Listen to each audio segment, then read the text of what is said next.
Hi, good morning, good afternoon, good evening. Welcome to SMC with Arewa. My name is Arewa. I welcome you to my channel. If you are new, kindly click on that subscribe button and don't forget to on your notification bell so you can get notified whenever I drop a new video, so you can come and check it out. Also, this is the Yoruba and English channel, so méjèèjì ni mo máa ń sọ papọ̀ ní ibi báyìí. Thank you guys for joining me. Thank you for your love. Thank you for coming back to this channel. For any advert support or donation, for any discussion whatsoever, my contact is going to be down below in the description box, and I'm also going to leave it lying around in the comment section area. Thank you guys for joining me. Let's just get into it. For new fans, welcome. I hope you stay. And for the returning fans, thank you for stopping by once again. Akujo Leponi, you go nowhere, I go nowhere. Before we jump into today's discussion, we just want to analyze a video of a Yeye Kudi. Yeye Kudi. Want to analyze a video that she did concerning Kabiesi and Olori. But before we jump into that one, don't forget Agbo Ibile solutions for all your remedy, all your herbal remedies for infections, diseases, gonorrhea, syphilis, vaginal discharge, or moving pile in your body, noisy stomach, STD, yeast infection, or you have fertility issue, your fallopian tube is blocked, you have fibroid that is disturbing you, arthritis, low sperm count or weak erection, or you have or one tile offer. And especially to the women now suffering from infection, stuff like that, or you have a problem, difficulties, conceiving. Honestly, testimonies are flying left and right and center from Agbo Ibile Solutions. Before you lose hope, you might have tried a lot of things. Before you lose hope, finally, try Agbo Ibile Solutions. Honestly, they are tested, they are trusted, and they deliver worldwide. +234 7063 559591, or call me. I'm going to give you their numbers. Let's jump into the whole matter. Before I jump into the video, before I play it and me give my own analysis, or let me say my opinion, at the same time, my opinion does not count, does not matter, because I am not a relevant person, so don't take it personal. The lockdown of Ile-Ife township from today, 29th February 2020, like 2022, like I saw it on social media. They said the Imperial Majesty Kabiesi Oba Odada II had ordered lockdown from 11 p.m. to 5 a.m. in Ife township from today. No night vigil, no night party, no night prayer at any church or mosque, etc. And then please tell our church members or mosque people to be careful. They said he gave a curfew based on the recent armed robber attacks that are on rampage in Ile-Ife. And so Kabiesi Ooni gave a curfew from 11 p.m. to 5 a.m. in Ile-Ife based on the recent adigunjalè armed robbers tó ń ṣẹlẹ̀, tí àwọn èèyàn ń sọ̀rọ̀, especially in Ife East àbí North dẹni, tí àwọn armed robbers tó ń dá àwọn èèyàn ò lè sùn lórí àwọn adigunjalè. So he gave a curfew from 9 p.m. from 11 p.m. rather to 5 a.m. Then I see some people coming online to be saying, does he have that power to give a curfew? You go to Ile-Ife when it is 12 a.m. lóru àbí 2 a.m. lóru, and go and try what you are saying. Ẹ kàn máa wà lórí social media, ẹ kàn máa type nǹkan tí ò ní kíní, ẹ lọ síbẹ̀ kẹ́ lọ obstruct curfew tó ń fi síbẹ̀, bóyá nítorí àǹfààní àwọn ènìyàn kọ́. You want to give curfew, so I'm just announcing the general public. Let's get into the main matter for today.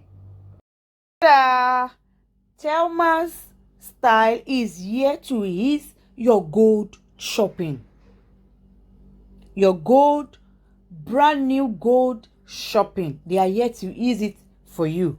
The deals in different brand new 18, 22 and 24 karat brand new karat gold. They are also into jalabias for the men and abayas for the women, and equally also into beautiful turkey wears that are imported.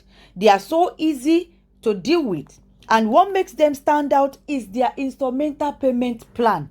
That is, you are free to choose whatever design you want your gold to come in, whatever gram you want it. Just choose your design, tell them the gram you want it to come in, and then start your payment plan. You see, so easy.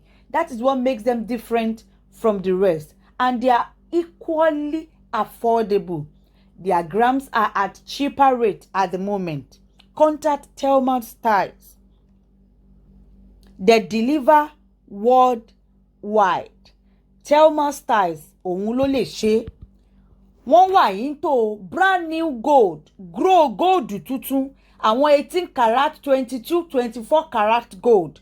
Òun ni nǹkan tó wá jẹ́ kí wọ́n yàtọ̀ sáwọn ẹlẹ́gbẹ́ wọn ni wípé wọ́n ń ṣe san díẹ̀díẹ̀.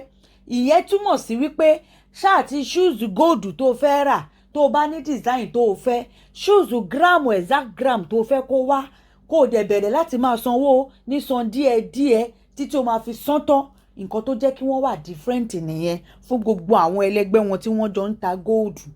Wọ́n tún máa ń ta àwọn beautiful turkey wears, àwọn àbáyà fáwọn obìnrin ni, àbí àwọn jàlábíà fún àwọn ọkùnrin ni. They deliver worldwide. They are tested and trusted. You can contact them on this phone number +1 347 279 2078. I'm going to drop their phone number down below in the comment section, or you can call me to get their number. Daimond Styles òun ló lè ṣe. By popular demand. Àwọn fans kan wọ́n ṣàtàgì bí sí fídíò ìṣá arẹwà sọ̀rọ̀ lé lórí, analyse ẹ̀. Yèyé Kudi náà máa analyse àwọn fídíò ẹ̀ kankan. Ìwọ náà lè analyse fídíò Yèyé Kudi lórí Aborisha. Wọ́n sọ kankan nípa Olori wuraola, wọ́n ṣe gbá. Ẹ jẹ́ àjọ gbọ́ káàdì analysis ẹ̀ o. I didn't like that. You know, she and Oba Jaja, they would just wear white. They will now look like these people that serve Olokun. I was thinking, okay, no man, how can they? And this thing I've been seeing monarch. They always smile. They will dress gracefully, and I wasn't surprised at any time. When from the blues, I heard, I am walking away from the troubles of my life. I wasn't surprised because that girl was never happy. That lady, Wura, she was so sad, very grumpy. Her face, you will hardly see her smile. I knew she was suffering and trying to smile, but the smile failed her. No, I think, to me, Yèyé Kudi, I think you are very wrong in that statement, saying that because wuraola does not smile often in the public. Everybody spoke about it then that way. Olori man leju ni. That is her personality. Go to her pictures, even when she was not a queen. Go to her old pictures or her old outings. You even, now that she has even left the palace, go to her pictures or her other recent interviews. You will see that she doesn't smile. That is her personality. It has nothing to do with she being in a marriage that she's not happy about or being in the palace that she's not happy about. That was when I took a pause. As you know, someone that loved to study stuffs. I took a pause. I then looked at the matter. I said, something is... Hey, Sister Deborah, Happy New Year. How's everything? How's my Don Davis? How's everything? Welcome. Don't forget that this woman is not Omokaro Ojire. She's from the Edo. Even if you go to the Edo queens, you will see them that they are not really the kind of person that smile in public like that. But I'm not gonna, even go to that extreme. But if you look at wuraola very well, you will know that that's the kind of person she is. That's the kind of person she is. Hello, àwọn pictures, àwọn old pictures, kó tó fẹ́ kábíyèsí. board, my darling sis. I said, there's something not right about that kingdom. This Ooni and all these people. When they go out together, and so the girl go tight face. Beep, beep, beep. Hell. It was not a normal thing. Thank you, amen. If you press her, you will see red, dusted with that marriage.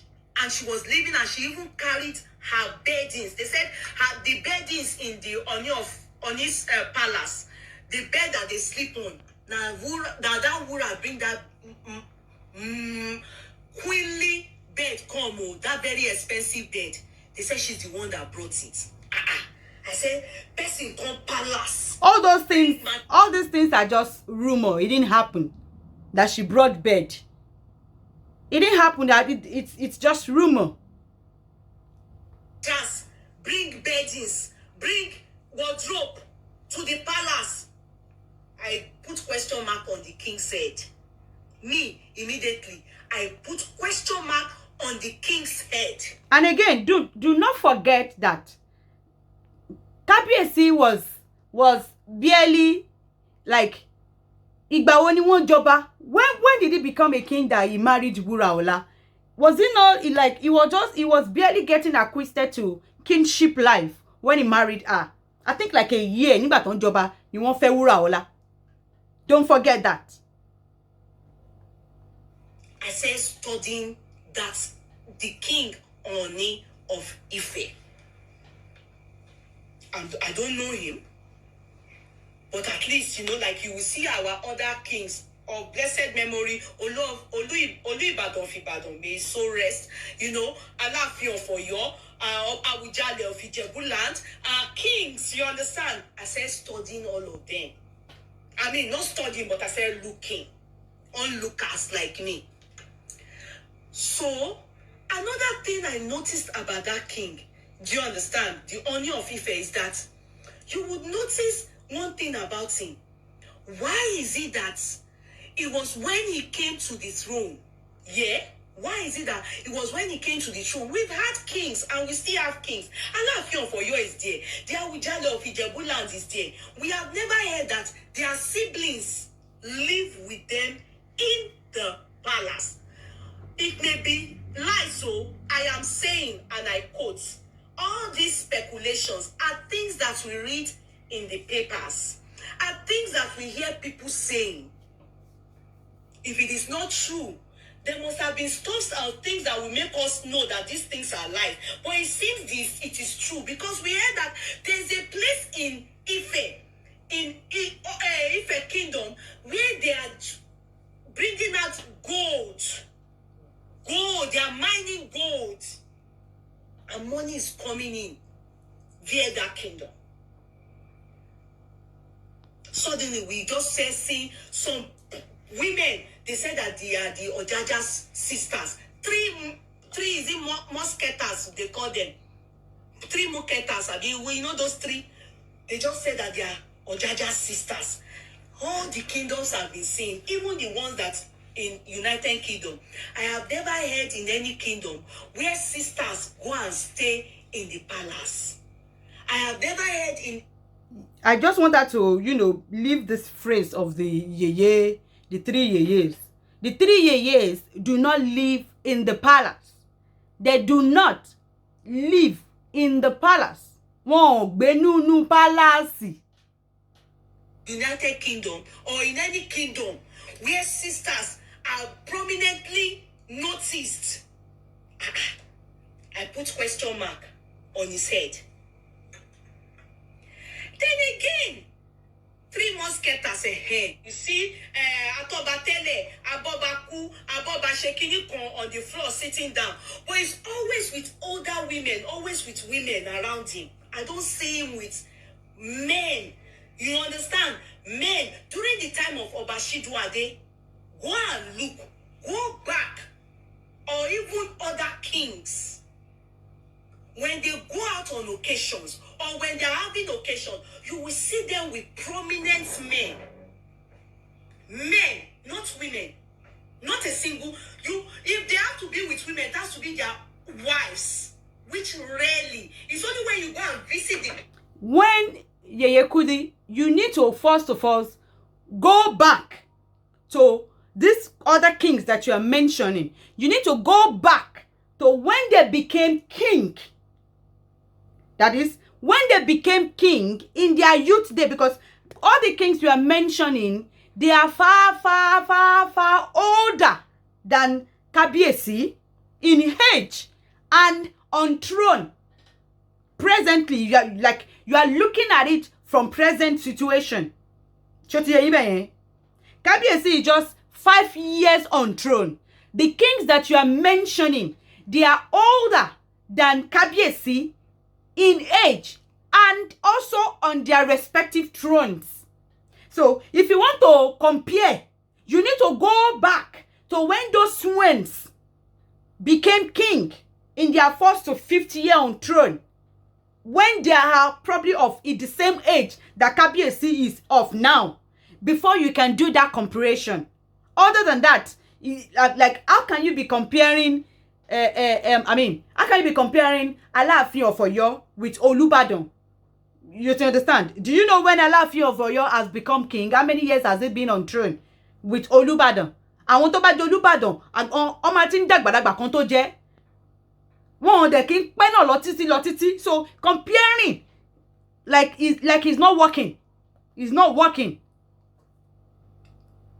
King in his kingdom, you will see wives or wife, maybe the one that will be, the one that will represent other queens. Wà á kọ́kọ́ lọ wo gbà táwọn yẹn jọba náà pé ṣé àwọn obìnrin òṣùrù bò wọ́n nígbà tó ń jọba nígbà yẹn. Wà á kọ́kọ́ lọ padà lọ náà. O lè máa fi àwọn tó dárúkọ yẹn máa fi máa wé Kábíyèsí. And then throne tó fi ń wéra wọn yẹn ó yàtọ̀ síra wọn. The throne is totally different from each other.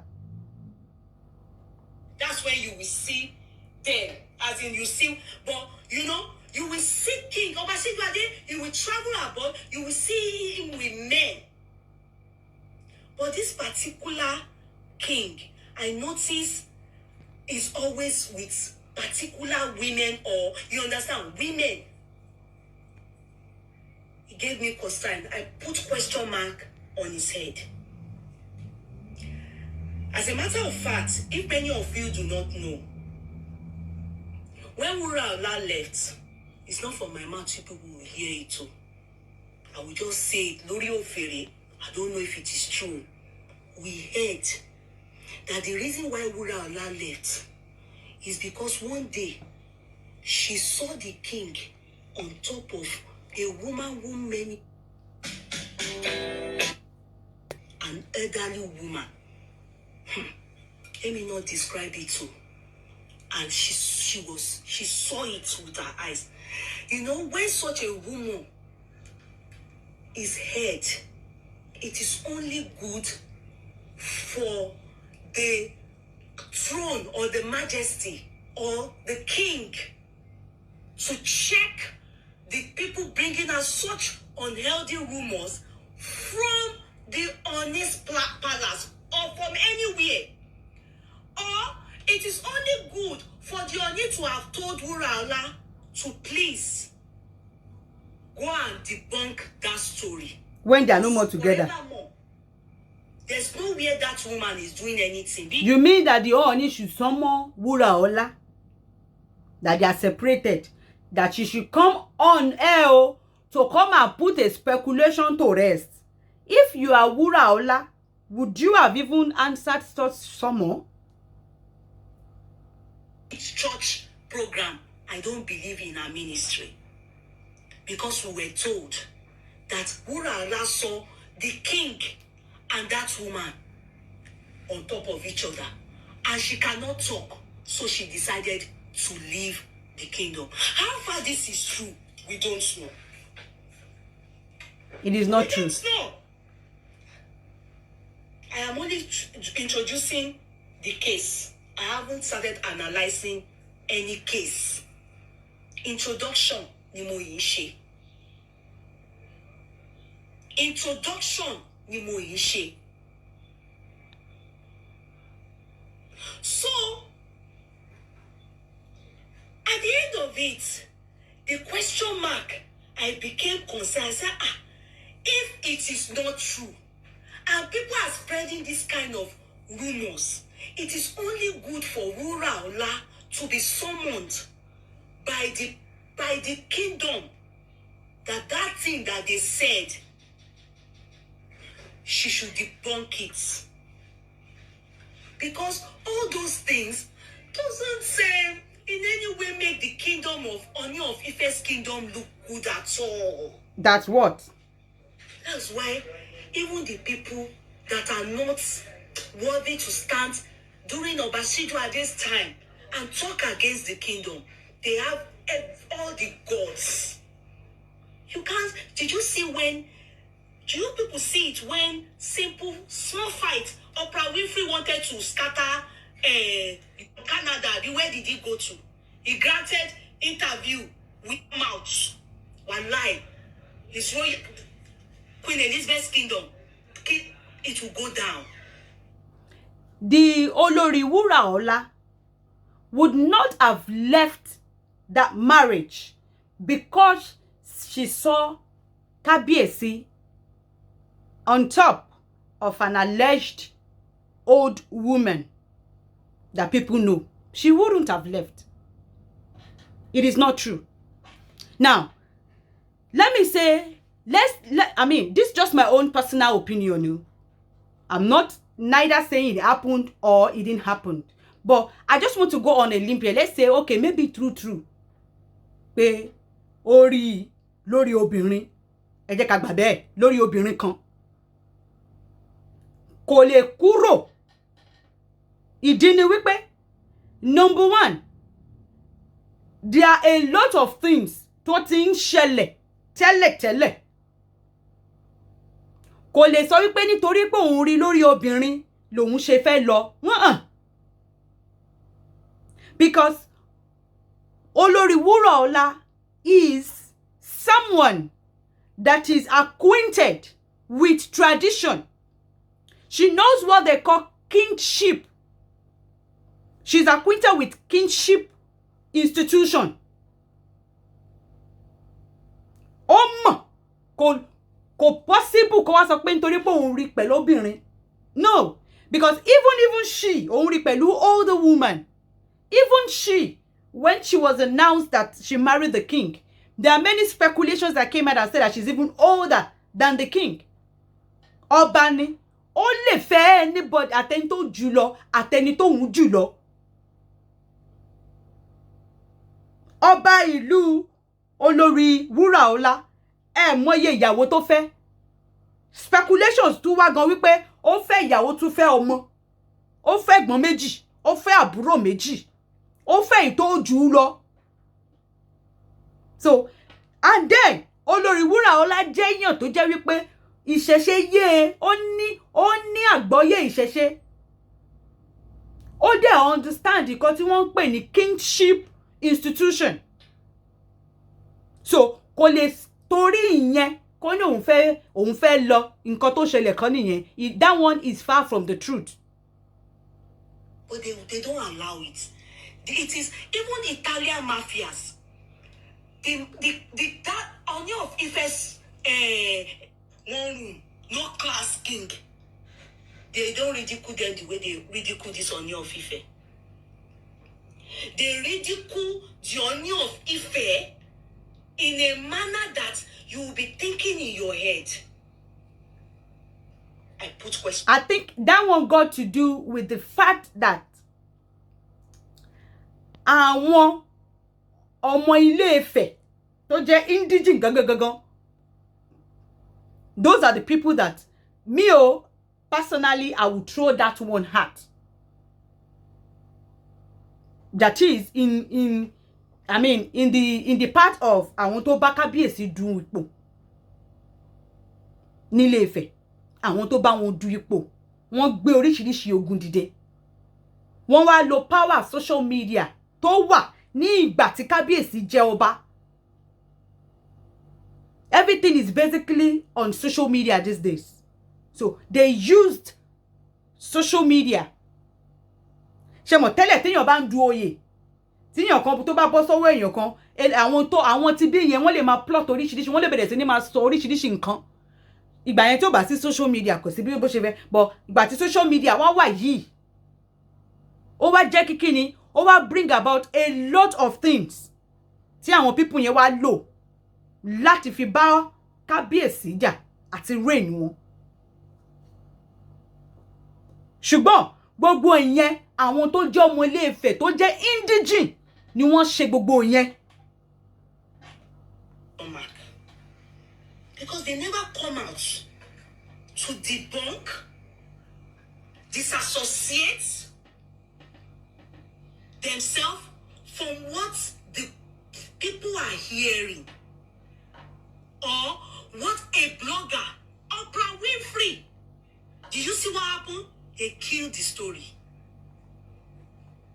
They are meant to be enthroned. He just rubbished the kingdom. The kingdom and looked at Queen Naomi.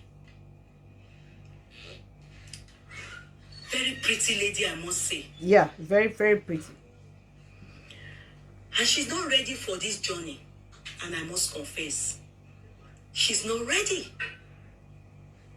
Because we heard that the king saw her. She came to the palace to preach the gospel. We don't know if it is true. She came to the palace to preach the gospel. She went back to Akure. As a matter of fact, some people even said she's the one that saw the vision. She's not. She's meant to be the wife.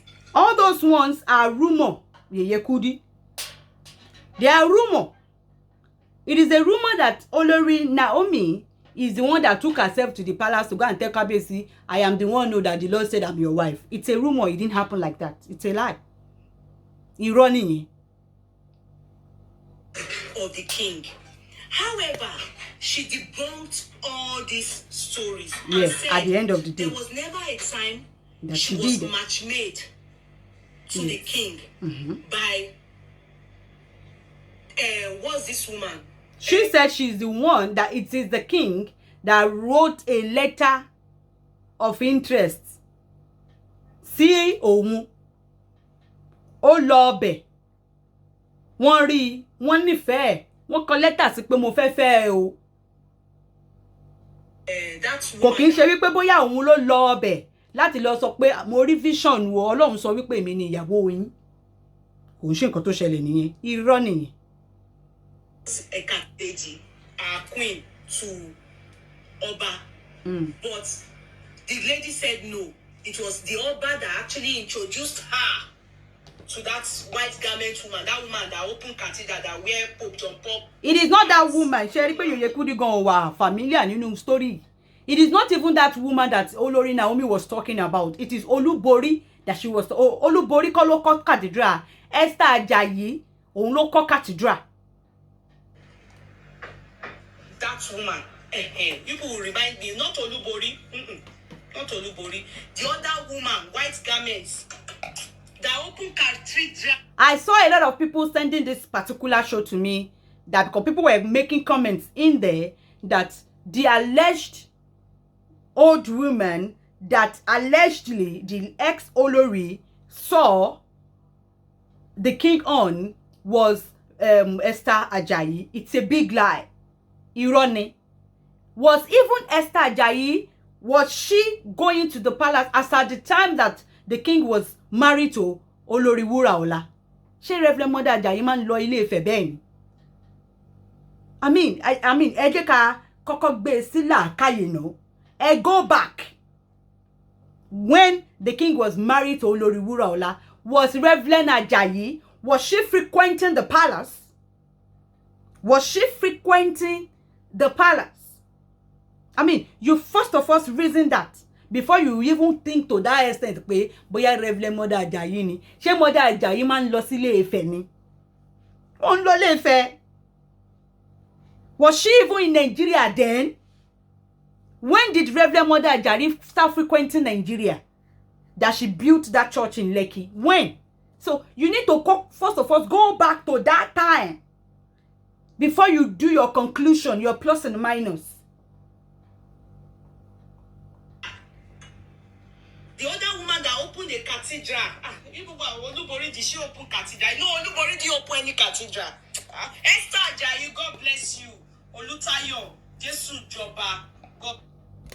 To me, before she jumped into Olori Naomi, on concerning the union of the king and Olori Wuraola, what I think happened most in that union was simply the fact that both of them, they didn't cut. One, she cut ship. Kanto fe ara wọn. One cut. Kanto marry ara wọn. And then, Kábíyèsí gan ṣe ìjọba ní time yẹn gan ni.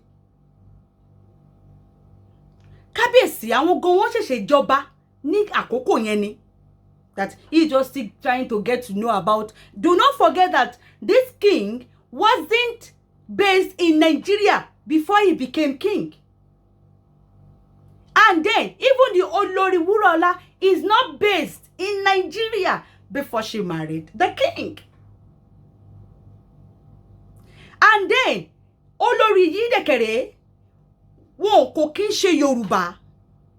If you are going to go back, let me say, number one, they have something, a mutual, ẹni tó bá máa fẹ́ Kábíyèsí, ó máa jẹ́ èèyàn kan tó ní, number one, tó ní, that has someone that has confidence in a position. This is not confident about yourself. Confidence in the position, in the office that you are occupying. And then you will be someone that is extremely busy. Tó jẹ́ èèyàn kan tó busy gan. That you are busy. Wà dé jẹ́ èèyàn kan tó jẹ́ pé ó máa ní àmójúkúrò. It is, see, kingship, royal house is not for everyone. That's the basic truth. It's not for everyone. We are not all built or made for it. Gbogbo wa kọ́ la wà made fún. Gbogbo wa kọ́. Mi ò sọ wípé bóyá gbogbo ọba, ṣùgbọ́n this particular ọba, ẹni tó bá máa fẹ́ wọn, just my own personal opinion ni o. Ẹni yẹn máa jẹ́yàn tó ní confident nínú position tó wà. Tó jẹ́ pé ó máa command, ó máa ní confident nínú office tó occupy. Ó dẹ̀ máa jẹ́ èèyàn kan tó jẹ́ wípé ó máa busy. Ó máa jẹ́yàn tó busy gan. Wà dé jẹ́yàn tó ní àmójúkúrò gidigidi gan. Wà ní àmójúkúrò. Mi ò fẹ́ sọ pé ó máa ní sùúrù.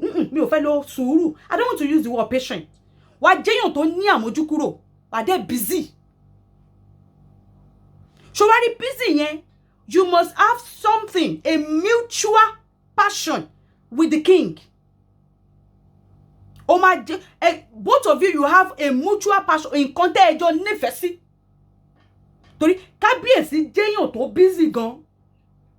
It's not easy to have the load of an entire race on your head, on your shoulder. He's a very busy person. That is one of the cons or pros of the office he's occupying. He's a very busy person.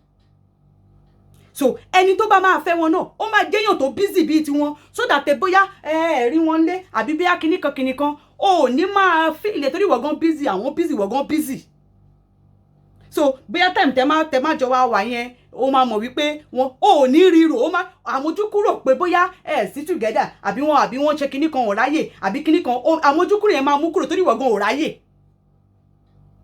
Tẹ́bẹ́ so reason tí mo ṣe wá rò wípé kéèyàn tún wá ní mutual passion tẹ́ẹ̀jọ nífẹ̀ẹ́ sí pẹ̀lú wọn, ìyẹn máa aid connection yẹn mọ́ torí nǹkan tó bá busy pẹ̀lú tí wọn náà bá jẹ́yàn tó nífẹ̀ẹ́ sí nǹkan yẹn náà ni wọn náà máa busy tẹ́jọ máa ṣe, so ẹjọ máa wà often together. In the issue of àwọn àti Wuraola, they have a mutual passion tó jẹ́ ìṣẹ̀ṣe.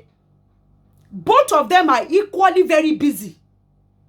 Wọ́n ní mutual passion. You will see them always together, probably attending one lecture or one function or one festival to another because they in kankan pa wọ́n pọ̀ tí wọ́n jọ nífẹ̀ẹ́ sí. Do not forget that Olori Wuraola was a conk Olókun priestess. In fact, wọ́n ráre Olókun fún ni, ọmọ Olókun ni. She crowned her Olókun. She's a core local priestess to the core. Tí ìṣẹ̀ṣe tó ṣe kíni tó wà ní ọkàn ẹ̀ bí kábíyèsí náà ṣe nífẹ̀ẹ́ ìṣẹ̀ṣe wọ́n jọ nífẹ̀ẹ́ ìṣẹ̀ṣe ni. So you will always see them mostly together because wọ́n jọ ní mutual passion fún nǹkan tó dẹ̀ ń keep kábíyèsí busy yẹn nǹkan tóun náà nífẹ̀ẹ́ sí ni tóun náà ṣe kíni tóun náà busy pẹ̀lú.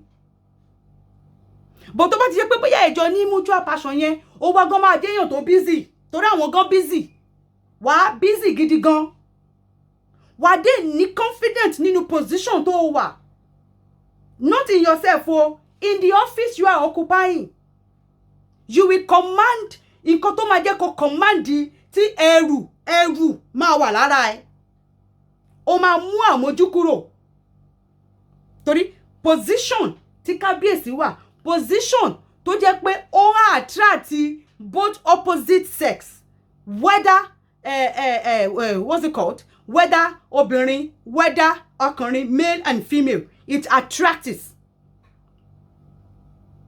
Kábíyèsí tó wá jẹ́ èèyàn kan tó jẹ́ pé wọ́n kó èèyàn mọ́ra ibi tó ìyẹ́ tó tún wá dojúkọ nìyẹn. Kábíyèsí this particular one ó jẹ́ èèyàn. The throne itself is a throne. You will have love for that throne, not even the entity on that throne. No? Not even the tó bá nífẹ̀ẹ́ ṣẹ̀ṣẹ̀ love throne yẹn máa wà lókun ọkàn ẹ, not even the entity tó jókòó lé lórí. Position yẹn ó jẹ́ throne tó attract a lot of both ọkùnrin àti obìnrin ó attract ẹ gidi gan ni. Gbogbo nǹkan tá ń wò tẹ́ ń pe obìnrin pọ̀ fún kábíyèsí ó ṣe gba àwọn páàsì ọba tó ti jẹ lórí ìtẹ́ yẹn ó ṣẹlẹ̀ bẹ́ẹ̀ kò sí social media ní lẹ́ẹ̀ṣẹ̀ mọ́ kò sí media ńgbà yẹn ní throne yẹn ti wà látàyè báyé ó kábíyèsí eléyìí tí wá jẹ́yàn tó jẹ́ pé ó kó èèyàn mọ́ra so kò sí ni ó láti ní àmójúkúrò gidigidi gan ni ó dẹ̀ máa busy. God bless you. Now, she said no. She met Esther Ajayi through the king. Not Esther Ajayi. It is Olubori that Olori Naomi was referring to, not Esther Ajayi. On day one, after Wura left, I will not lie to you people. You know, sometimes some of you are there when I'm doing something wrong. Probably because you can't come to me and talk to me. You will know I'm doing something wrong. You know, sometimes you look at some people on the social media and be like, wow, how I wish I can talk to this person not to do things this way because of, I can see she's going to go down the drain. Am I making sense? Exactly. So, Naomi, on our own part, as a woman, when a young girl like that, doing the things of God, I learned from when she was little. There's no man that will see Naomi. There's no man that will see Naomi except a man that's been, I mean, is it castrated, they call it, that will not rise. She's a paragon of beauty. Honestly, she is, and highly intelligent. But her gullible self, even the gospel that she's serving, said it, be not unequally yoked with unbelievers. So, if truly God told her, like we heard, that she's going to be the wife, or she should marry the king, or as she said the king wrote her a letter and proposed to her to show his interest. I believe her own. All these rumors. She has every right to decline the proposal, and at the same time, she had every right to accept the king is making his intention known to her. Mo like ye, mo fẹ́ fẹ́. O ní right láti jẹ́ mi ní o. O dẹ̀ ti ní right náà láti sọ wípé mi ò lè fẹ́ yín. but we are not sure. But our own story, I want to believe it. Yes. Now, let's believe her story that it is true that she took on board that's okay, I will marry the king. But the Bible says, be not unequally yoked. Number one. Number two, I learned she's only in her 20s. Yes. That's beautiful girl. Yes. Only in her 20s. And look at Ojaja. Me and Ojaja, we are mates. I think he's 47. I'm 47. I think so. We are same age. Only that God made him a king. He's a king. Do you understand? Even looking at the Ojaja, he might be age. We might be the same age. Even if he marries someone like me, he will do me 419. Because of all those women. Not 419 about money. Forget it. I'm not talking about money. I'm talking about emotional, psychological. Naomi, that has been going the way of the Lord. Me, that I'm like this. That man with all those women that I see around him, they will still do me 419. Me, Talkers of Naomi, look at that girl. She's only big in body and intelligence and grace. Yes. To be sincere, the person that advised Naomi to agree to that proposal, to that marriage, misled her. Honestly, that's the basic truth. That has opened eyes. That we heard that she's so good Gidi couldn't cope. Ruler couldn't cope is not because that has seen Okun and I've seen Osa. I've been there, done that, couldn't cope. Then Naomi with Bible quotes. With Bible quotes, with the things of the Lord. Then she agreed. There comes a time when people agree and you have to say, okay, we can't help her. She has agreed. Because for me, if I was among the elders of our church, and if I was her mother, I would tell her, no.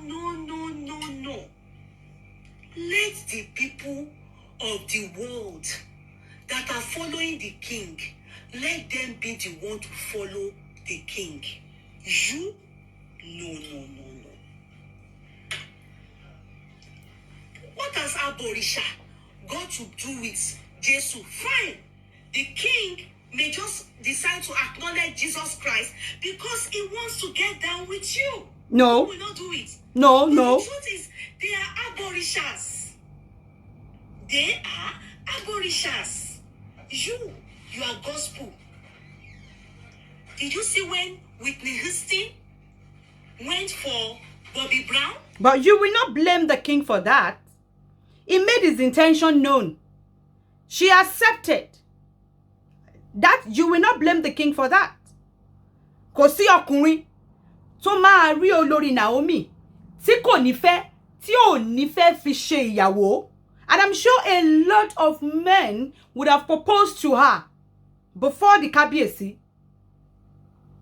So you will not, say you want to now fight Kábíyèsí. No. He made his intention known. Ó dé ṣe kíni, ó gbà. Ẹni tó advice. But I'm going to agree with you, Kudi, in that aspect. That the person that advised the Olori to accept into that union misled her. For real. Tó bá jẹ́ wípé mi ò tó Olori bí lọ́mọ. Ṣùgbọ́n mo ní wọn because mo jù wọ́n lọ nítọjọ́ orí. Tó bá jẹ́ pé àbúrò mi ni wọ́n, mi ò ní gbà kí wọ́n ṣe kíni, mi ò ní advice wọn àbúrò mi yẹn pé kó lọ fẹ́ Kábíyèsí. Ó lè fẹ́ ọba. But this particular one, kódà mi ò tiẹ̀ nígbà kan kí àbúrò mi gan kó fẹ́ ní ọba gan.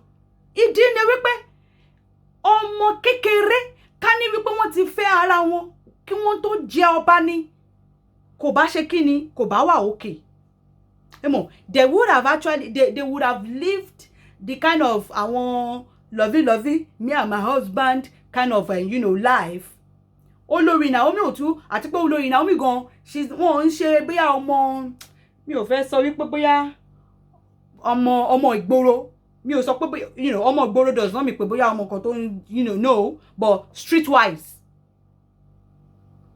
so I maybe streetwise I'm okay, but as at then I wouldn't. She needs someone that tọ́jọ́ máa ṣe wọlé wọ̀de. Number one, she's an introvert. Ẹni yìí is an extrovert. Ṣé tí wá rí position tẹ́ni yẹn tún wà.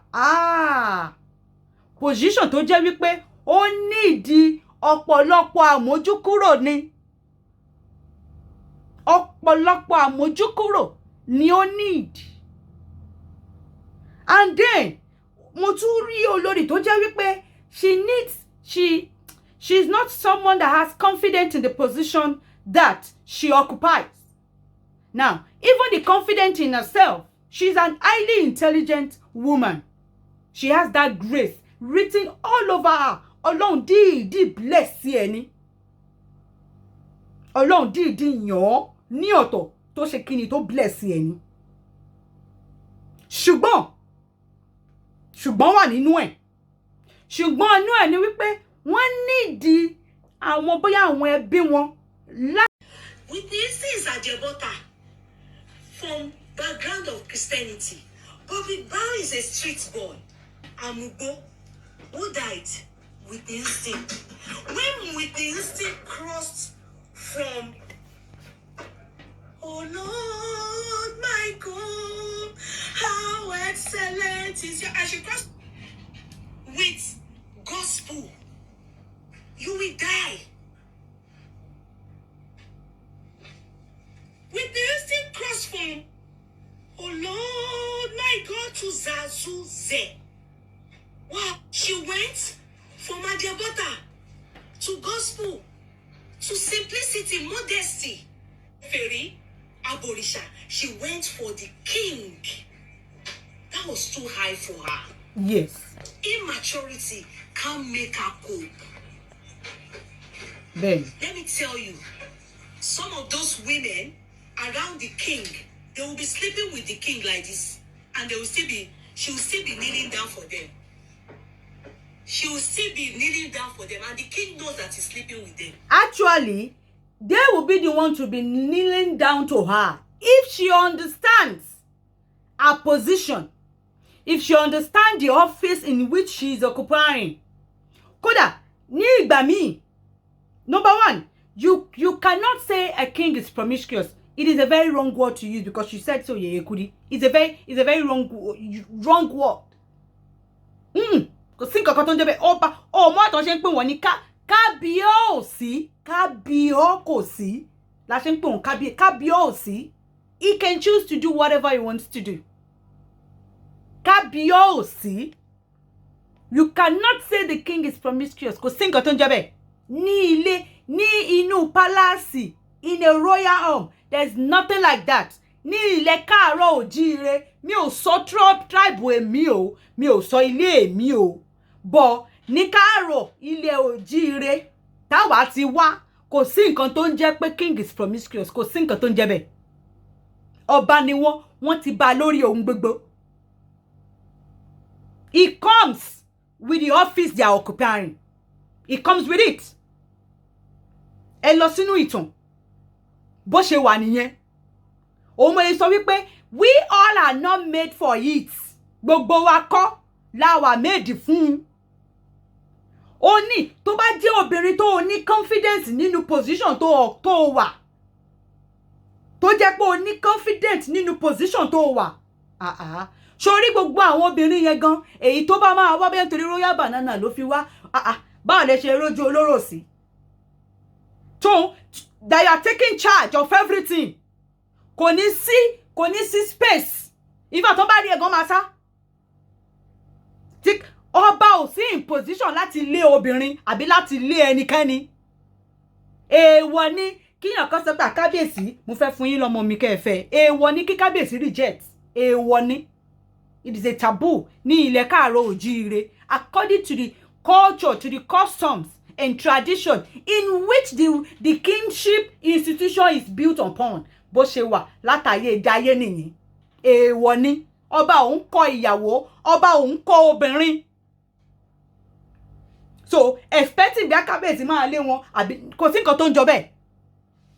Bóyá ìwọ tó wá jẹ́ olórí o lè ṣe kíni, o lè ẹ tí rí bóyá ẹ ká kúrò nínú orí títí wọn yẹn náà ká sọ wípé bóyá ọkọ àti ìyàwó kan kó wá rí bóyá girlfriend yọkú ẹ o tí rí ngbà mi tó máa rí tó wá ń fẹ́ married man tó máa rí ìyàwó ẹ tó máa sá tí ọkùnrin yẹn gan ò ní láti lé ẹ. Obìnrin yẹn ìyàwó gan lè máa mọ̀ kó bóyá girlfriend yẹn gan ló jẹ́ tó jẹ́ kó máa rí tó yẹ máa sá. Mi ò lè fẹ́ yín torí ìyàwó yín bí mo ṣe rí ìyàwó yín ó máa tó bá understand position tó wà, to understand your office tó jẹ́ pé tó ní confidence nínú ẹ̀ tó ń take charge, tó bá ti ní confidence ní office tó wà ó máa take charge, ó máa take charge. Everybody gan tó bá súnmọ́ àbí àwọn tó máa ń wá tó jẹ́ pé bí nǹkan tó ń wá nìyẹn wọn kò ní sáyè tí kábíyèsí gan ò ní ìdàtí sọ pé ó fẹ́ wọn àwọn fẹ́ máa lé wọn, ìwọ gan fúnra ara wọn àwọn fúnra ara wọn ló máa lé ara wọn.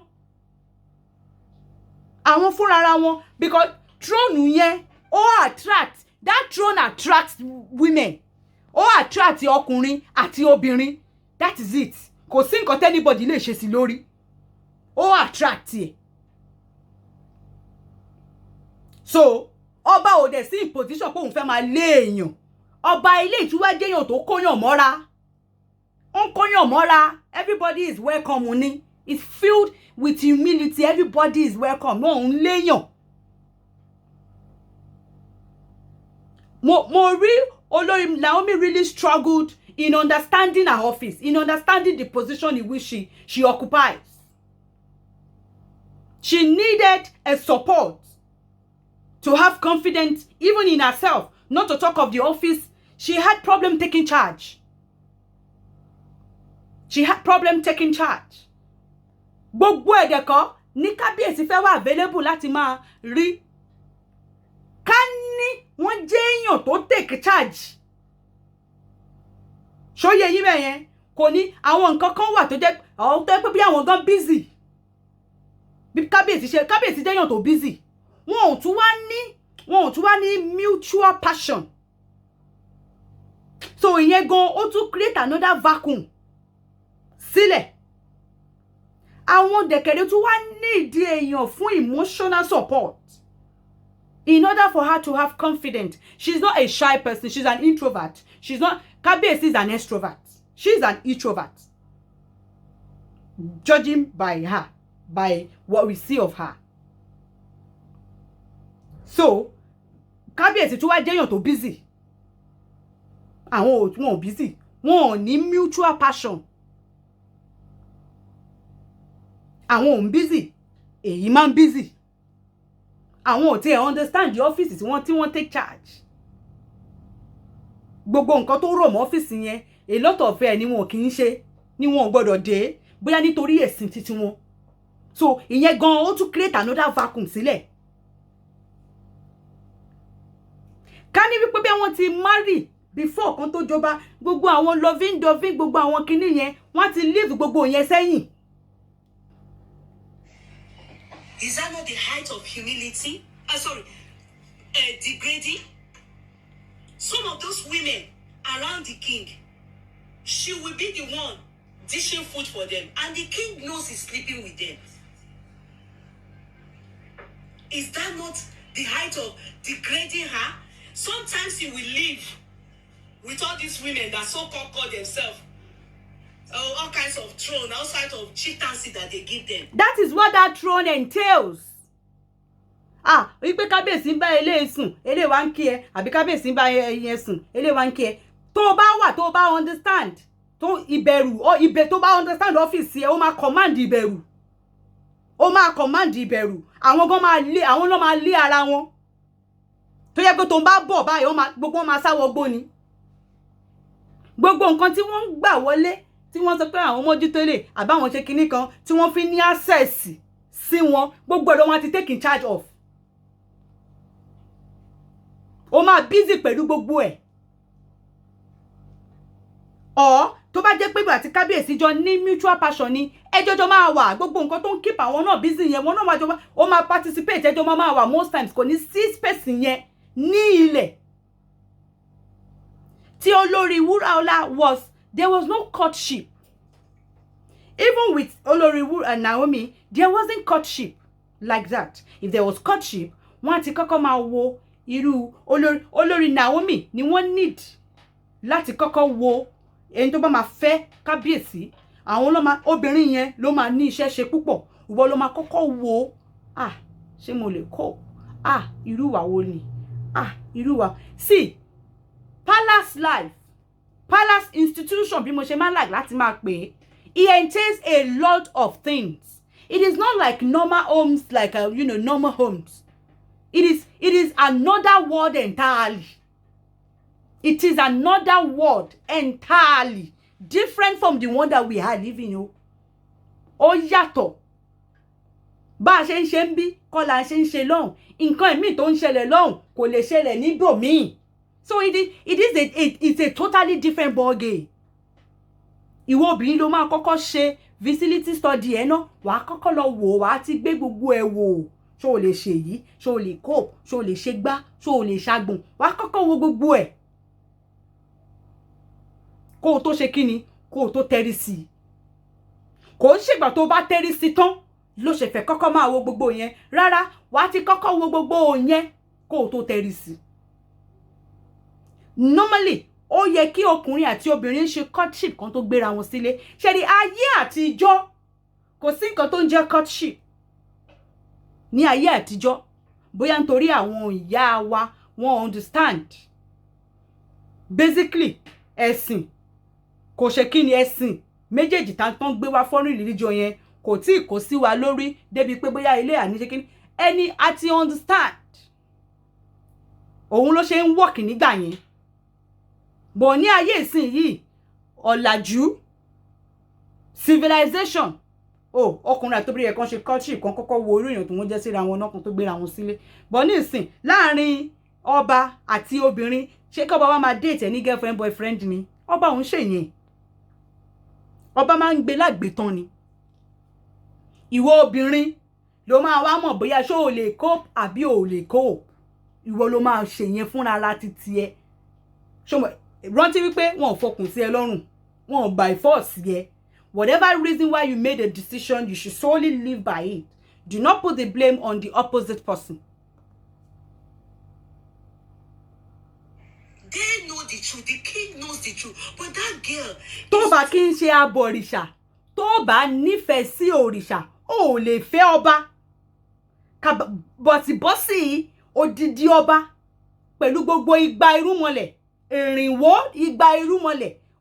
Kò lè kíní yẹn ò lè connection yẹn ò sí níbẹ̀ rárá. Nǹkan tó jẹ́ number one kan nǹkan tó yẹ kó jẹ́ the most priority connection yẹn kò sí níbẹ̀.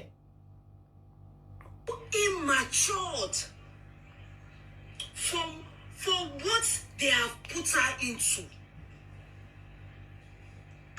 And who do I have to blame? Her. Then her mother. That said, people like me that had in my mind, she came out to say, those people that said 6 months she'll be out. Let me look for the video for you people. She did say that. She did say that. She was like,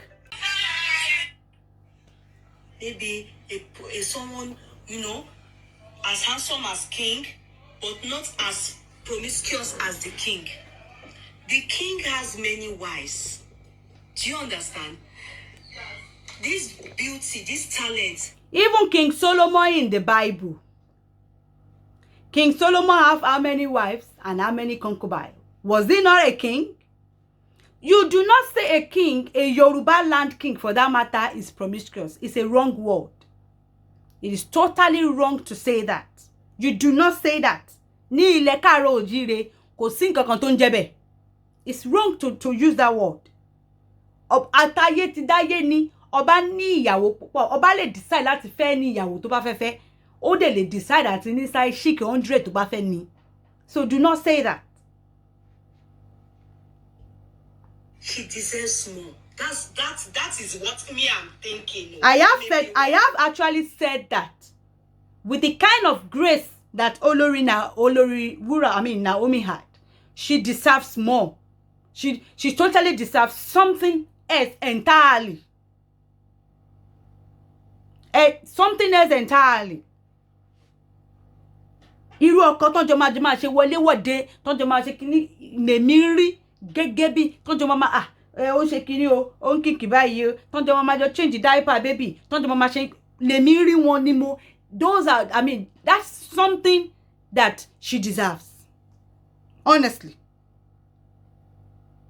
She's not built for that institution, that royal institution. No.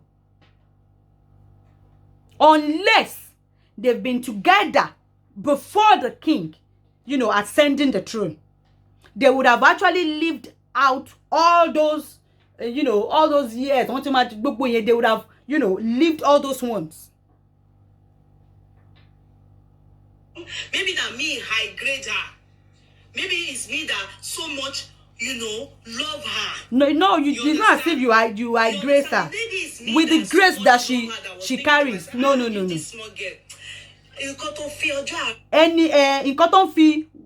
Ẹni tó advice wọn pé kí wọ́n gbà, ẹni yẹn ṣì wọ́n lọ́nà ni. Ben, òótọ́ ọ̀rọ̀ kò lè ní ká má sọ òun.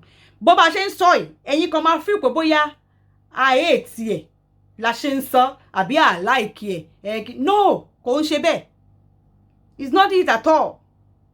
Talking about, I have said it on my show several times that she deserves something else entirely. Mo ti sọ, but ẹ̀yin yẹn máa fi pé bóyá mi ò like Mama Tadenikawo àbí kíní kan. Rárá, kò ń ṣe bẹ́ẹ̀ rárá.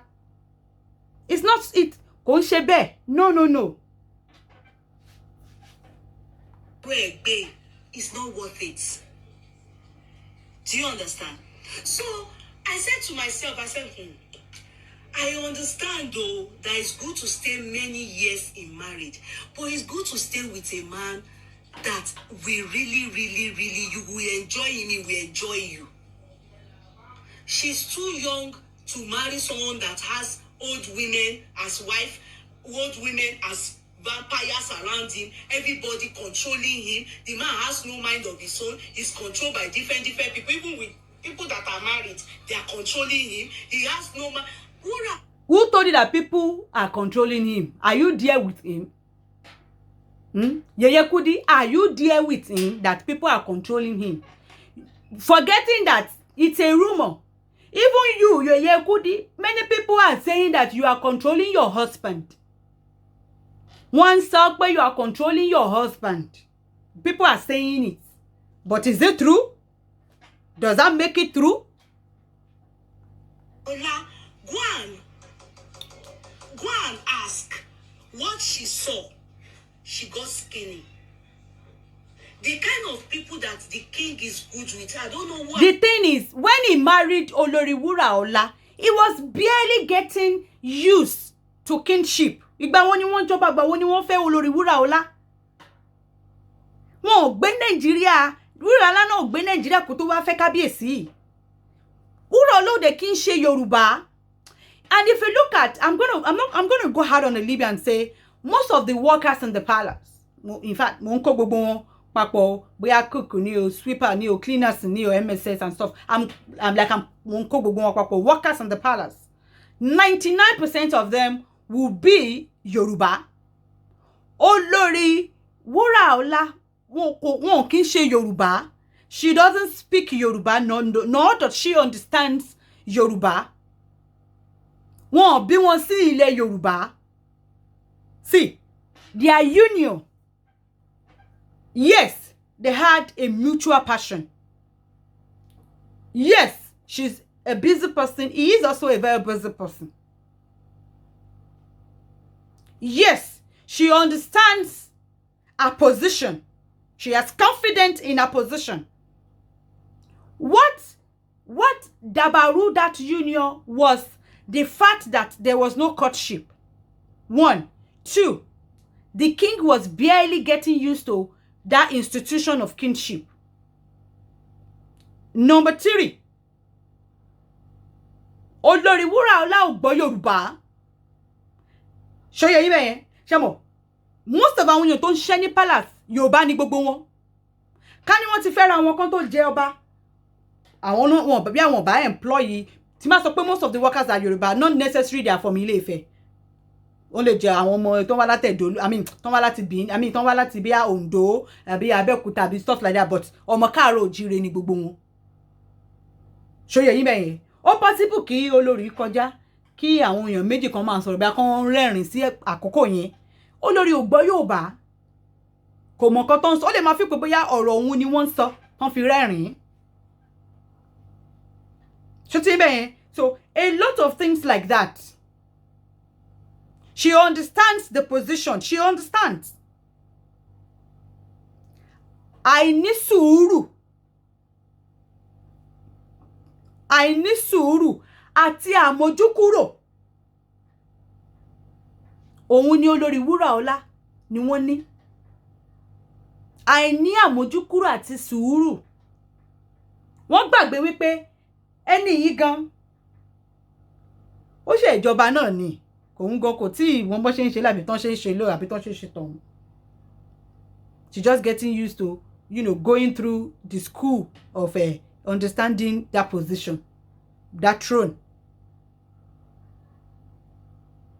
So, ká ní wípé bóyá sùúrù yẹn ní sùúrù díẹ̀. A dẹ̀ tún ní blame olórí wuraola because wọn kì í ṣe ọmọ Káàárọ̀ Oòjíire. Bí wọ́n kàn ṣe nǹkan níbi tí wọ́n ti wá, ó yàtọ̀ sí bọ́n ṣe ń ṣe ní ibi báyìí. Ká ní sùúrù yẹn tó ni, wọn bá farabalẹ̀ kí wọ́n understand better. Ṣùgbọ́n sùúrù òun ni ìyẹn ò kì í ṣe fault both A àbí B. Kò ṣe fault obìnrin, kò ṣe fault ọkùnrin. Bẹ́ẹ̀ ni, kò ṣe fault A, kò dẹ̀ kì í ṣe fault B. So, ní ká ìyẹn mọ̀ at all. Ní ká ìyẹn mọ̀. Many do not forget that even when Olori wuraola don't fẹ́ wọn, many speculations and rumors came out, and she's this, wọ́n ti fẹ́ ilé, wọ́n ti ṣe gbá, she's promiscuous, she ṣe gbá, she ṣàgbọ̀n. For you to say that Kábíyèsí promiscuous is the reason why Olori wuraola left. You forget that the Olori wuraola fúnra rẹ̀, she's a street girl. Ọmọ ìgboro gidi ni màmá. Ọmọ ìgboro gidi ni màmá. So ìyẹn ò tí ẹ̀ ń sọ̀rọ̀ rárá. Ọmọ ìgboro ni màmá. Ṣebí a gbọ́ rumor náà pé àwọn náà mú ṣẹlẹ̀gbẹ́ Kábíyèsí nígbà tí wọ́n wà married. Gbogbo yẹn rumor ni. Our past is past. Kò sẹ́ni tí kò ní past ẹ̀.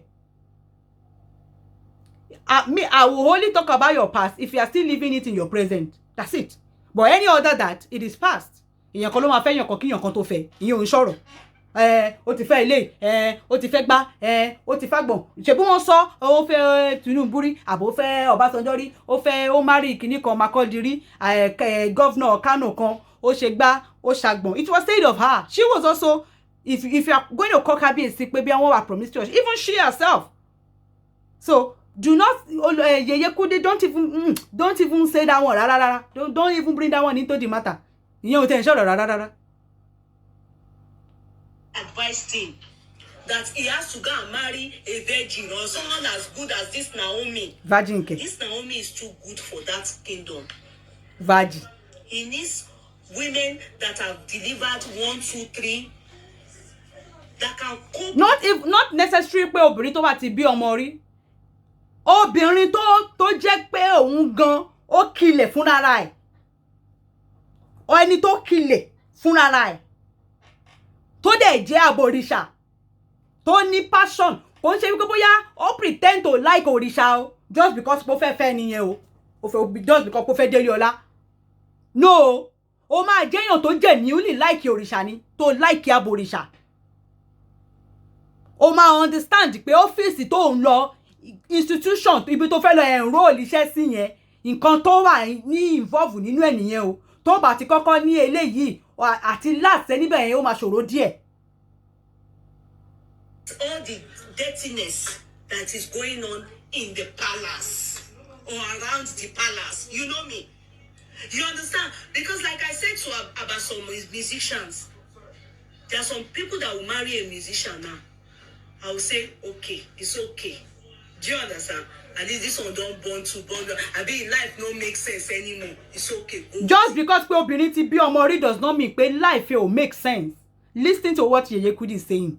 Forgetting that she also has a child. For Dele Taiwo, a musician, she was a single mother when she married this her husband. Does that mean because she has given birth before her life does not make sense? Is the reason why she went to marry that her husband? Because what ti bí ọmọ rí? Saying that obìnrin tó bá ti bí ọmọ rí tí life ò bá make sense ni ó lè lọ fẹ́yàn báyìí. So obìnrin tó bá ti bí ọmọ rí life ò wá make sense mo nìyẹn. Is that what she's saying? Because she was also òun gan ti bí ọmọ rí out of wedlock to Dele Taiwo that has multiple baby mamas. Before she went to go and marry the husband, her husband was also a married man to somebody with kids before she married him. So what are we saying? But for her, I felt she deserves better. And should it be that, assuming that the king, no, I'm not talking about a virgin, no. But she didn't, I'm not talking about virginity. I'm talking about the fact that she didn't have a child before wedlock. So that's why they are fronting her as the queen. I don't think it happens again. Alale don't need virginity anymore. I'm talking about the way I see grace over this girl's life. The way I saw her, I did not really feel he was working with Dolakwa Woshika, the Kasali's former babe. You remember? You will notice that I believe that one was just probably doing attaché with her because she married the king in now. She were their friends before Olori Naomi became Olori. It was the mother that separated them, or the king. Because Dolakwa, TI, maybe Dolakwa would have. Let me not say what I want to say. Dolakwa Yeye Kudi ni o ti e high. Pe ojú ere. Many things they are happening. You people can't understand. If you open your eye down very well, you will be able to catch me in this my analysis. It seems as if people are not following me. I don't always like when a woman is castigating a woman to ti bí ọmọ rí. I don't know, man, me o kin like it. Like me o kin like it. When the girl got into the palace, the people that have turned eyes, now they know that she's a mumu. Somebody that a man will be another woman. Not that Olori Naomi was a mumu. Don't use that word for her. She's not a mumu. Being a quiet and introvert kind of person does not make that person a mumu. No, don't say that. Don't say that. She's a quiet person. Like me, I am an introvert, a very conquer one for that matter. Ipe mo ń sọ̀rọ̀ tó bá rí mi one on one wo ní bi pé èmi ni mo ń ṣe show. You will not believe. O máa sọ pé irọ́ ni èmi kọ́.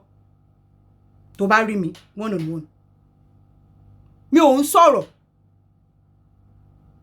I can be in a place, in fact, ní ilé ibi tí mo ń gbé, mo lè má tẹ̀ta fún 1 week. Mo lè má ṣí gate ilé mi pé mo fẹ́ bọ́ta for 1 week. I am an introvert kind of person. Irú èyàn tí mo jẹ́ nìyẹn. So, kò wá rí, just because that Olori Naomi is not a shy person. She has no problem with crowd. She has no problem with crowd, you know, addressing a congregation. So, àmàwá sọ fún ẹni pé bí àmùmù ni ẹni tó lè sọ̀rọ̀ in the public, in the midst of crowd. Ṣàmàwá sọ pé mùmù lẹni yẹn. Rárá o. èèyàn quiet, èèyàn wà introvert does not mean pé bóyá ẹni yẹn jẹ́ mùmú rárá.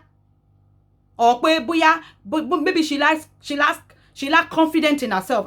That reason why I said it's not as if she lacked confidence in herself. She has confidence in herself, even though she needed the support or someone, probably a mom or a family, to gain that confidence in herself.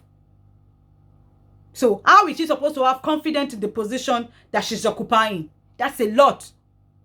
That's a lot. Coupled with the fact that she's not Aborisha. Coupled with the fact that there's no mutual passion between she and her husband. And then she's not really a busy person compared to her husband. So, ìyẹn gan ó create a lot of space, a lot of vacuum. Nini. But then, she just did not do a visibility study. Or perhaps, ẹni tó advice wọn kí wọ́n gba proposal yẹn ẹni yẹn, ó ṣì wọ́n lọ́nà nìkan. Ó bà kò bàjẹ́ ni. Ìyẹn ò mí pé ó jẹ́ mùmú, kò jẹ́ mùmú. Ilé ọkọ, ilé ẹ̀kọ́, ká má wá sọ pé ilé ọlá, ó get asibi. Will be raising Uncle Ojaja and Papa Ojaja's willy by her side. By the time she realized it was her 3rd year in marriage, she was not confident in her position.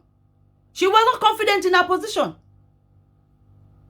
If she was, òun ló máa take care gbogbo everything. She will command the respect and the fear. Gbogbo àwọn mama tẹ́ ń rí yẹn, gbogbo wọn mama kíni pẹ̀lú ìtẹríba. Ọ̀wọ̀ tẹ́ bá fi wọ kábíyèsí lẹ máa fi wọ ìyàwó ẹ̀.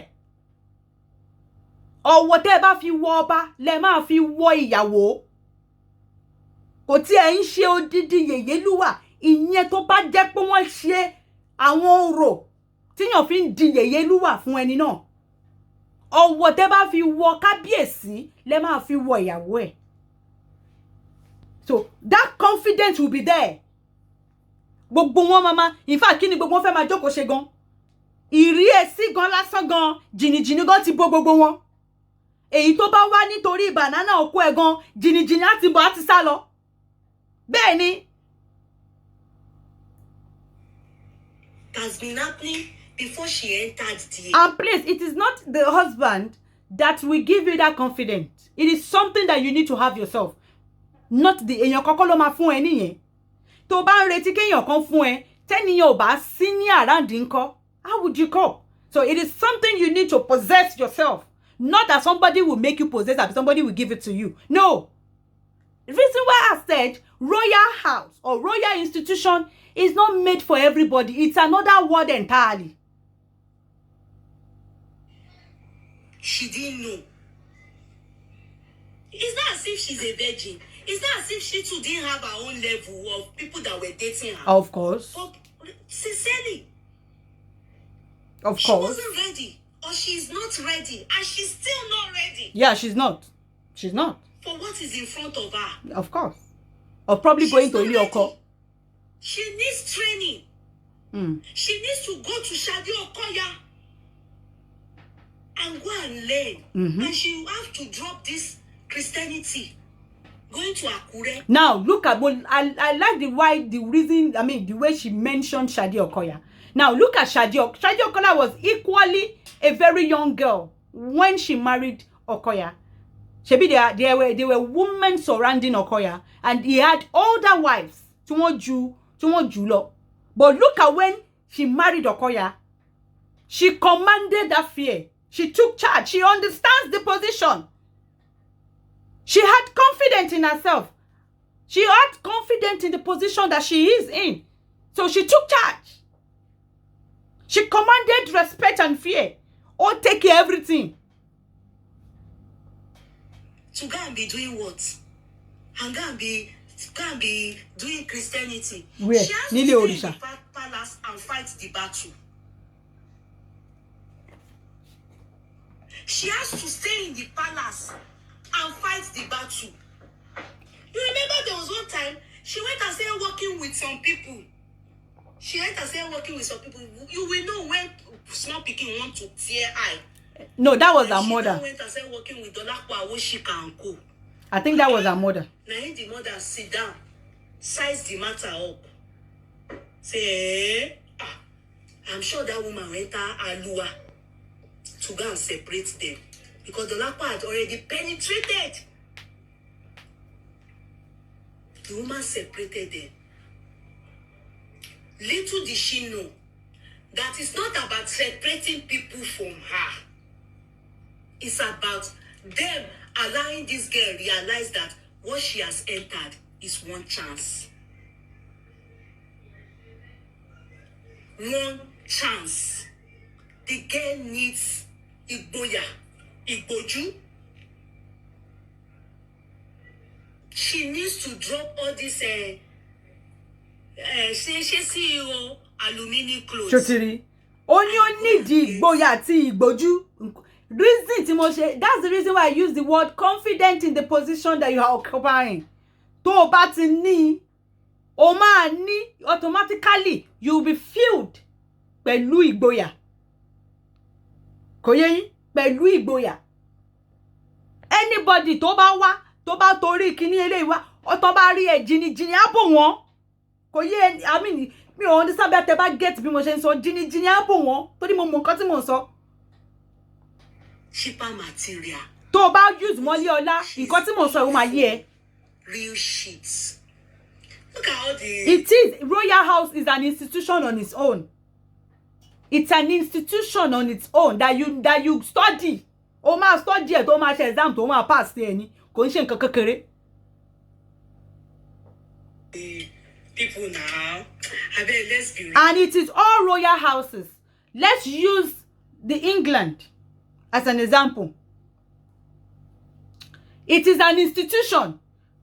Tó bá fẹ́ jẹun, if the queen does not drop her spoon, the rest people at the table must not drop spoon. If the queen is not eating, nobody will eat. You know, it's an institution that you need to go through, that you need to, you know, study if you can cope. You cannot dress like this. There's a way you sit in the public. There's a way you talk in the public. I mean, you are basically, you know, you cannot live the way you were living before you get into that place.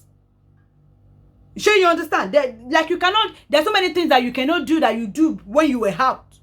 Oni nǹkan tó máa wọ̀, tó bá jáde, ó ní bó ṣe máa dúró. Ó ní bó ṣe máa mú ọwọ́ dání, ó ní bó ṣe máa gbé báàgì ẹ, ó ní bí tó máa kọ fìlà tó bá dé hat, ó ní bí tó bá ṣe irun báyìí ló lè ṣe. It comes with that house. So ìwọ tó bá máa fẹ́ wọn nínú royal house yẹn, ó máa gbogbo ilé ló ti máa, ó máa lọ school, tó bá débẹ̀ ó máa lọ school ẹ̀, wá kọ́ ẹ ní gbogbo ẹ̀. Kò ń ṣe gbogbo èèyàn ló lè cope, kò ń ṣe gbogbo èèyàn. That does not make them a bad person. It's just what it is. That is the structure in which that institution has been laid. So it is not for everybody.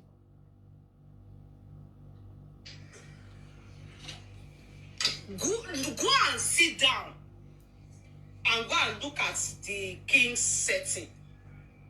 And you think this girl can cope? She can't cope. It's when she opened her eyes, she realized that, wow, I am not streetwise. And that had nothing to do with the king, nor the palace, nor the setting of the palace. It has nothing to do with the throne or the institution of that place, nor the king himself. It had nothing to do with him. So 14 it to the king. Onkobirin, onṣegba, onṣagbon. Ìran bàbá wọn ni wọ́n kó obìnrin, kò ń ṣe tuntun. It comes with that institution. It is not by force. Wá ti kọ́kọ́ wò, wá bẹ̀rẹ̀ kó tó wọ̀ ni. Àtàrí àjànàkú ni kì í ṣẹrù ọmọdé. Ọmọdé tó bá ní ìgbójú àti ìgbóyà, òun ló lè tẹ̀rì sí. Confirm. I am not what? Streetwise. Ẹni tó bá ní streetwise gan tí ó bá ní àmójú kúrò, kò lè cope, kò lè dúró. Ọ̀pọ̀lọpọ̀ ìmójú kúrò ló máa ní.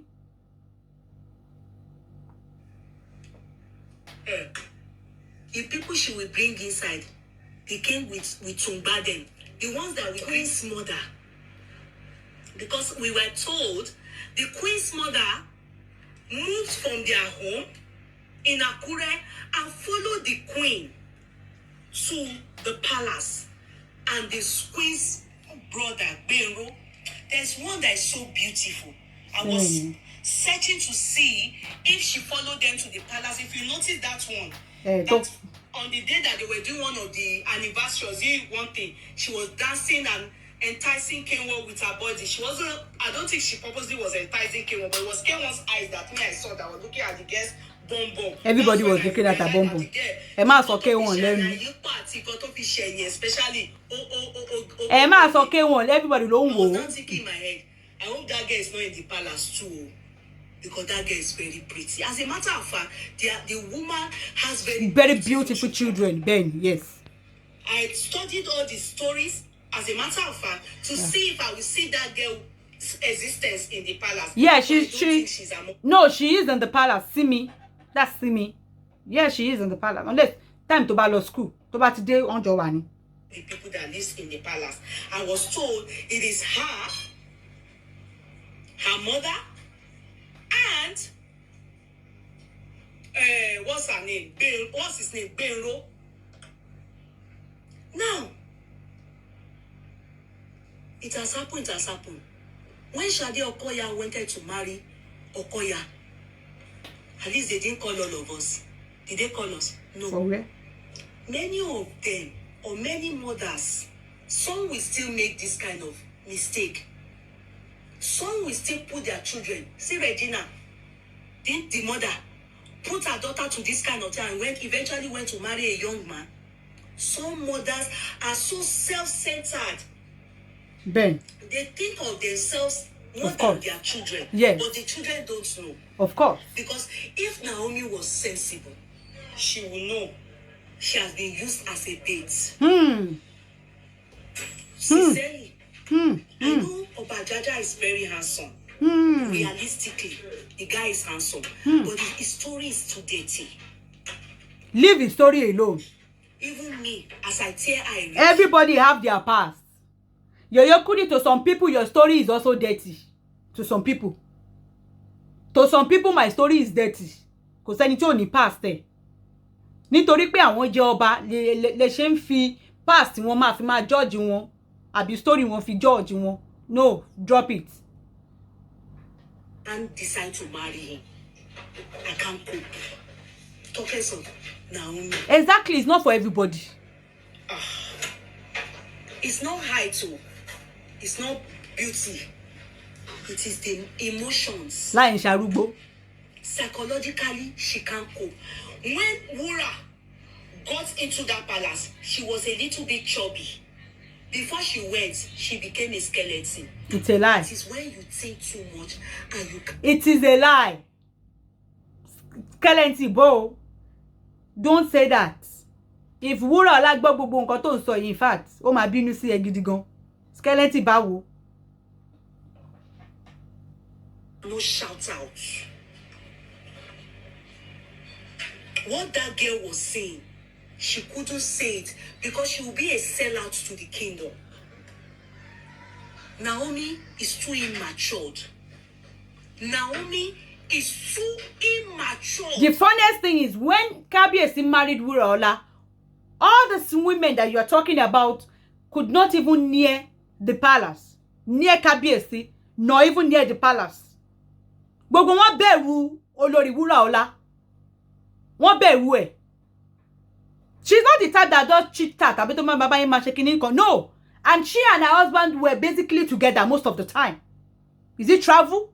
Is it function? They were basically together most of the time. They were sleeping in the same room, in the same toilet. No. Most of our obìnrin tẹ́ ń dárúkọ yẹn kò sẹ́yìn tó ní ẹ̀ palace ní gbogbo time yẹn. Wọ́n ti máa dé palace. Gbogbo wọn gan ti wà acquainted pẹ̀lú Kábíyèsí. Wọ́n Kábíyèsí jẹ́ iṣẹ́ ìjọba nígbà yẹn ni now. So kí lẹ̀ ń sọ? All these women that you are talking, they were not, they could not even near the palace nor the king when Wuraola was there. They fear him. Wọ́n bẹ̀rù Wuraola. Ìdúró ẹ̀ lásán gan, ó command ìbẹ̀rù. For that kingdom. and she cannot tackle them with the gospel. If she wants to stay there, which me is her business, is her mother's business. Like I was saying, Shadi Okoya, when she wanted to marry Uncle Daddy Okoya, did we know about it? No. It was her mother that carried her on her back and said yes. As a matter of fact, we heard from history, how far it is true, that the mother was the one that had previously dated Okoya before the daughter. Can you imagine? It may be a lie. Because people looked at the mother and said, you will fit this man more. As a matter of fact, you as a mother look like the man's child. Then Shade looks like the man's grandchild. But since you have decided to back your child to go and compete with her grandmother, Shade Okoya was ready for the battle. When she got there in the beginning, she thought it was a kiss joke. That they were carrying her up and down. They were carrying her up and down. Going from one babalawo's No, first story Shade Okoya the Dake. other side of the world. Dake. They wanted to turn her mad. You know that me, I might have story in my hand. Èmi ò ń kọ́kọ́ gbọ́rọ̀ síta. Ó láti máa trend gbogbo wa láti máa rojọ́ lé lórí kémi tó wá sọ gbogbo bọ́rọ̀ ṣe jẹ́. Story tí Yeye Kudi sọ yìí. Ó wá so confirm ẹ wá lọ́wọ́ mi, but mi ò fẹ́ gbẹ́nu sí. Mother said, yeah. Bí àìjọ tí Shade Okoya bá ń trend on a very good day. Á wá fi epo àti iyọ̀ sí dá oyè yín. This is the battle. Then they tighten their trouser. It's a lie. She was not also. Leave Shade Okoya. When I say one, the battle is the sense. You are doing Christianity. If you want to do Oshaka, you do Oshaka. If you want to do Oshoko, you do Oshoko. That's you it. can't do Shaka Shoko. Exactly. So it has nothing to do with Kabiyesi or the palace. When they tackled Shade, I knew that Shade and the mother, they are now ready for what they call fairy. Is it not keferi that we call worshippers of idols? Abi? Those that worship idols. Yeah, I need the Aborisha, proudly Aborisha. That's it. Do yours, they do theirs. Tó bá fẹ́ join, ó ti máa ready pé ó fẹ́. Ìyẹn ò kì í ṣe force. Ìwọ ló gbà.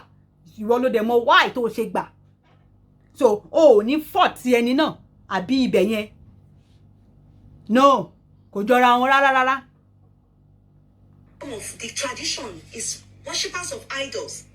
So one that have declared Jesus is my savior, and you would think it can work, it cannot work. Apart from that throne that attracts obìnrin. Rí kábíyèsí ni. Ṣé ìwọ máa bí irú ọmọ bí kábíyèsí yẹn? Wọ́n wá ní kí obìnrin kó má ṣùrùbò. Ó rí wípé Ọlọ́run má jẹ́ ká bí irú ọmọ náà. Wà á bí irú ọmọ bẹ́ẹ̀ yẹn. Àwọn ọkùnrin irú Olori Naomi. Wà á bí irú ọmọ tó yẹ kébù bẹ́ẹ̀ yẹn. Wà wá ní kí ọkùnrin má máa ṣùrùbò. Ṣé ò ní gbórí ọmọ ẹgbẹ́ ìròyìn lọ́wọ́ ẹ lọ́jà pé Ọlọ́run má jẹ́ kéèyàn ṣorí ibú. So èèyàn máa wà bẹ́ẹ̀ yẹn. Tọkùnrin wà bẹ́ẹ̀ yẹn. Wà wá ní kóbìnrin má ṣùrùbò. Ṣóbìnrin kọ́ ni ẹni. I'm a woman. I don't live in denial. Obìnrin mi gbéra ẹ lọ bá wọn lọ́fẹ̀ẹ́ lófò.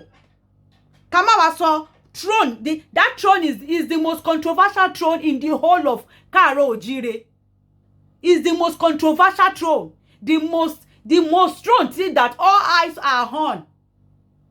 It attracts a lot of things. Tí obìnrin jẹ́ kan lára wọn. So ẹ gbàgbé. No. It can't work.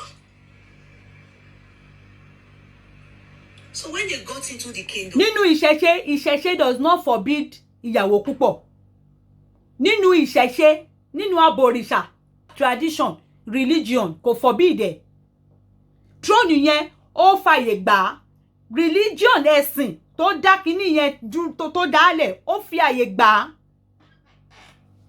Saying that the king is promiscuous is an highly lè sọ tó bá o lè má jẹ́yàn tó wà promiscuous kó tó jẹ kó tó dórí tó bá dórí throne yẹn.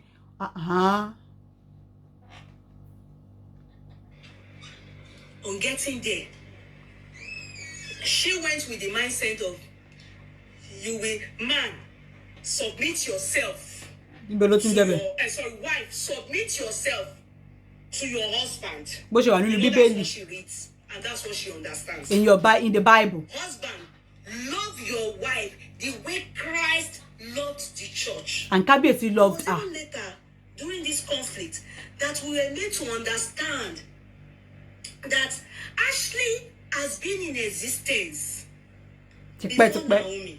Ben. Come on, guys. Are we lost in it?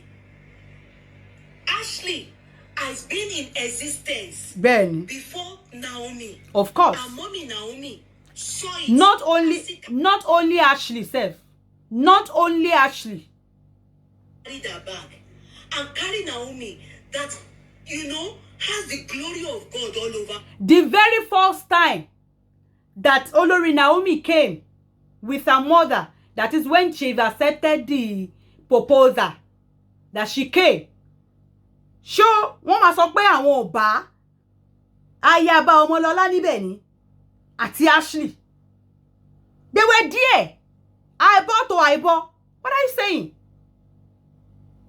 It's not even she in her write-up. She said that many women or side attractions were never a problem. It is something that she knows from the very day, unless she's